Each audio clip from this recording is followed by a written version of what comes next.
Welcome to the Urgent Care Association's Solutions on Demand webinar brought to you by HealthTrack RX. Today we will discuss the role of rapid multiplex PCR to optimize clinical decision-making when evaluating infectious disease complaints in the outpatient setting and really focused on the heat of the summer. Change the diagnostic challenges that you'll see in your clinic during these summertime months. And to work through these cases, we're joined by two experts in molecular infectious disease diagnostics and urgent care medicine.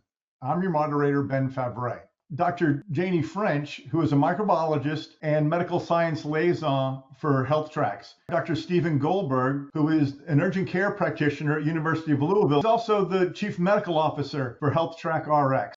All right, let's move to our next case. Dr. Goldberg, your next patient today is a 62-year-old female that presents with a fever. She complains of continued burning during urination. She does have a history of recurrent urinary tract infections and reports having received antibiotic treatment several times. She doesn't recall the name of the antibiotic that was prescribed previously. So what's your take upon seeing this patient, Dr. Goldberg? And this is quite a common scenario. I begin with reminding us all that recurrent urinary tract infections are not a trivial matter, and approximately 10% of adults have some degree of kidney dysfunction.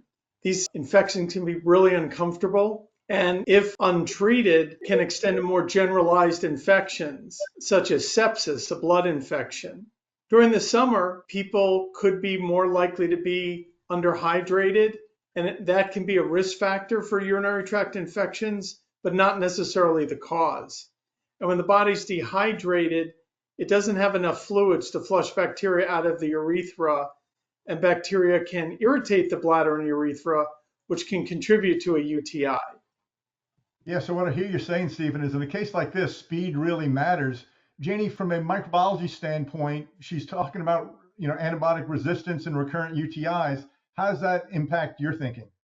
So we're aware of increasing rates to many classes of antibiotics, especially with urinary tract infections. We're likely concerned about resistance to Bactrim, also known as trimethoprim sulfa, which is very commonly used to treat urinary tract infections. So when we do a diagnostic test for this patient, having resistance information is going to be really critical to informing treatment planning.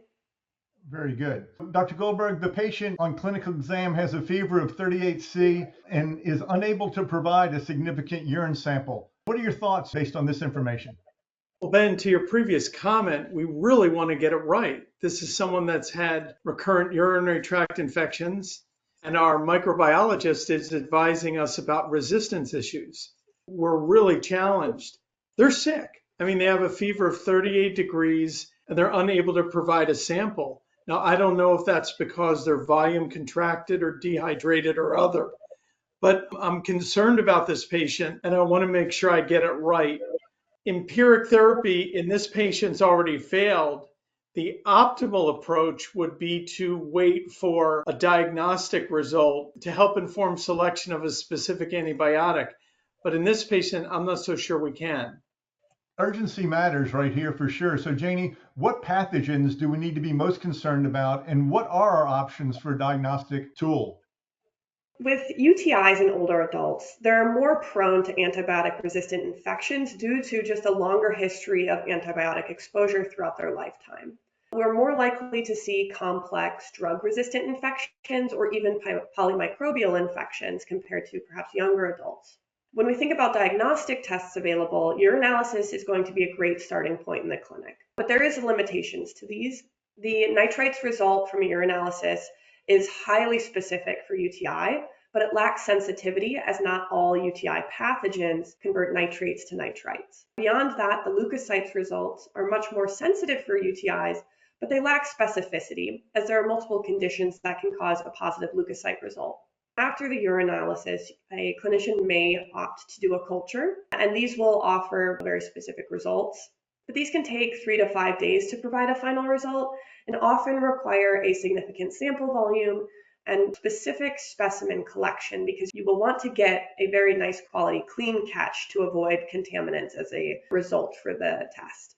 In this situation, PCR might be a valuable tool because the test only requires a small sample volume. So about 1 milliliter of urine or less is going to be able to get an answer for this patient. And it's also going to be able to identify resistance genes present in that sample. It doesn't require pathogen growth, so results can often be finalized in 24 hours or less, helping to get the patient a faster answer. Very good. So Dr. Goldberg, walk us through your decision making to get to a treatment plan for this patient, please.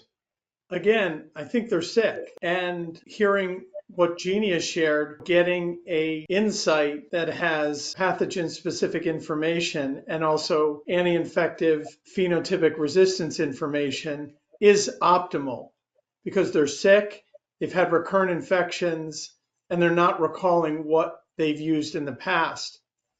But based on physical exam, noting the fever, their history, I would be inclined to prescribe empirically given these classic symptoms and what I feel is a patient at risk for more generalized infection.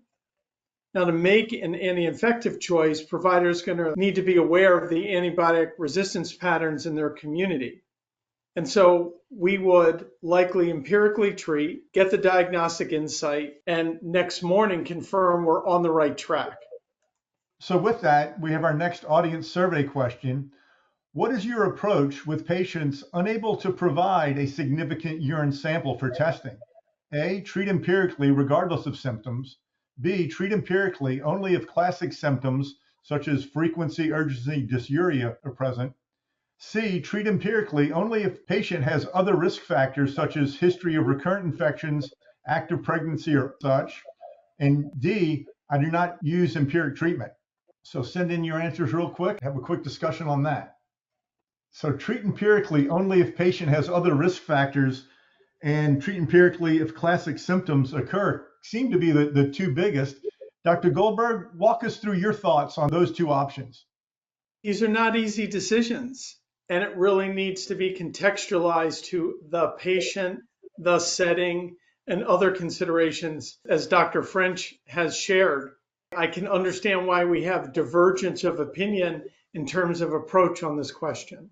I think it's really about the specific patient scenario. Waiting until you get test results back to make a treatment decision means that your patient only ever takes an antibiotic that's going to be effective for their symptoms. However, there is reason to treat empirically if the patient is at high risk for complications, or if they are a young female patient most likely to just have a classic E. coli UTI and you can provide them relief immediately with an empiric treatment. So I think it depends on the setting and the risk factors involved. It's always one of the hard things with these cases is you have a little bit of information. You don't get to put your eyes and hands on the patient to get more. Thank you all for walking us through that case. Dr. Goldberg, any final thoughts that you want to share with our audience before we get to questions? Well, 3 comments, Ben. It's always fun to have a microbiologist with you to offer the larger context when evaluating patients, but we don't have that opportunity regularly, right? So we've got humility about that. The second is infectious disease are a common problem in the urgent care setting. I see it regularly. I saw it yesterday in the clinic. And then finally, you really want to get it right, and getting it right involves knowing what types of infections you're more likely to see in the summer versus other time during the year. Eliminating that clinical confusion and getting the patient comfortable with what you're doing seems like it's really important. Jenny, what about from a microbiologist perspective? Anything to close on? People are generally really familiar with the seasonality of respiratory infections occurring at higher rates in the fall and winter. But there are also considerations for summertime infections because environmental changes like increased UV exposure causing higher rates of shingles episodes or increased temperature and humidity increasing fungal infection rates are common. And there can also be behavioral changes. People are going to go to community pools where there may be exposure to waterborne illnesses, or there may be increased exposure to environmental toxins like poison ivy. Thinking about the risk factors of different infections and the prevalence in the community will be helpful in diagnosing some of these summertime infections. With that, we will end. Thank you for joining us for this Urgent Care Rounds brought to you by the Urgent Care Association Solutions webinar and Health Track RX.